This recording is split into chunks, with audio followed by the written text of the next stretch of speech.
യൂസുഫിനോടും സഹോദരൻ ബിനിയാമീനോടും പിതാവിന് ഒരു പ്രത്യേക സ്നേഹമുണ്ടായിരുന്നു. ഇത് മറ്റ് സഹോദരന്മാർക്ക് സഹിക്കാവുന്നതിലപ്പുറമായിരുന്നു. അവർ പരസ്പരം പറഞ്ഞു, യൂസുഫും അവൻ്റെ സഹോദരനുമാണ് നമ്മുടെ പിതാവിന് നമ്മളെക്കാൾ ഏറ്റവും പ്രിയപ്പെട്ടവർ. നമ്മളാകട്ടെ പ്രബലമായൊരു വിഭാഗമാണ്. നമ്മുടെ പിതാവ് വ്യക്തമായ പിഴവിൽപ്പെട്ടിരിക്കുകയാണ്. പിന്നീട് അവർ യൂസുഫിനെ വധിച്ചു കളയുവാനോ അതല്ലെങ്കിൽ തിരിച്ചു വരാൻ പറ്റാത്തൊരിടത്തേക്ക് നാട് കടത്തുവാനോ പദ്ധതിയിട്ടു. അപ്പോൾ അവരിൽ ഒരാൾ പറഞ്ഞു, നിങ്ങൾ യൂസുഫിനെ കൊല്ലരുത്, അവനെ നിങ്ങൾ വല്ല പൊട്ടക്കിണറ്റിലും ഇട്ടേക്കുക. അതുവഴി വരുന്ന ഏതെങ്കിലും യാത്രാസംഘം അവനെ എടുത്തു കൊണ്ടുപോയിക്കോളും. അങ്ങനെ അവർ പിതാവിൻ്റെ അടുത്ത് ചെന്നിട്ട് പറഞ്ഞു, പിതാവേ, അങ്ങേക്ക് എന്ത് പറ്റി? യൂസുഫിൻ്റെ കാര്യത്തിൽ താങ്കൾ ഞങ്ങളെ വിശ്വസിക്കുന്നില്ലേ?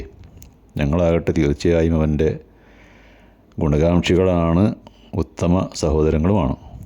നാളെ അവനെ ഞങ്ങളുടെ കൂടെ അയച്ചു തരിക. അവൻ ഞങ്ങളുടെ കൂടെ കളിച്ചുല്ലസിക്കട്ടെ.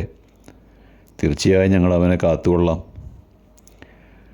അവർ പിതാവിനോട് തങ്ങളോടൊപ്പം യൂസുഫിനെ ആട് മേയ്ക്കാനും കൂടെ ചേർന്ന് കളിക്കാൻ വിടാനൊക്കെ ആവശ്യപ്പെട്ടു. പക്ഷേ പിതാവ് പറഞ്ഞു, നിങ്ങളവനെ കൊണ്ടുപോവുക എന്നത് എന്നെ വളരെ ദുഃഖിതനാക്കുന്നതാണ്. നിങ്ങളവനെപ്പറ്റി അശ്രദ്ധനായിരിക്കെ വല്ല ചെന്നായിയും പിടിച്ചേക്കുമെന്ന് ഞാൻ ഭയപ്പെടുകയാണ്.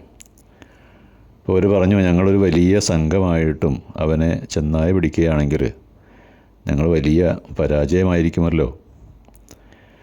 അങ്ങനെ മനസ്സില്ലാ മനസ്സോടെ യൂസുഫിനെ അവരുടെ കൂടെ അദ്ദേഹം അയച്ചു. തൻ്റെ കണ്ണിൽ നിന്നും മറയും വരെ മകനെ നോക്കി നിൽക്കുന്നു ആ പിതാവ്. വഴിമധ്യേ സഹോദരന്മാർ യൂസുഫിനോട് കുത്തുവാക്കുകൾ പറയുകയും പലതരം ഗോഷ്ഠികൾ കാണിച്ചുകൊണ്ട് അവനെ പ്രയാസപ്പെടുത്തിക്കൊണ്ടിരുന്നു.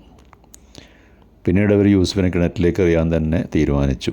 അങ്ങനെ വിജനമായൊരു പ്രദേശത്തേക്ക് കൊണ്ടുപോയി അവിടെ ഉണ്ടായിരുന്ന ഒരു കിണറ്റിൽ യൂസുഫിനെ തള്ളിയിട്ടു.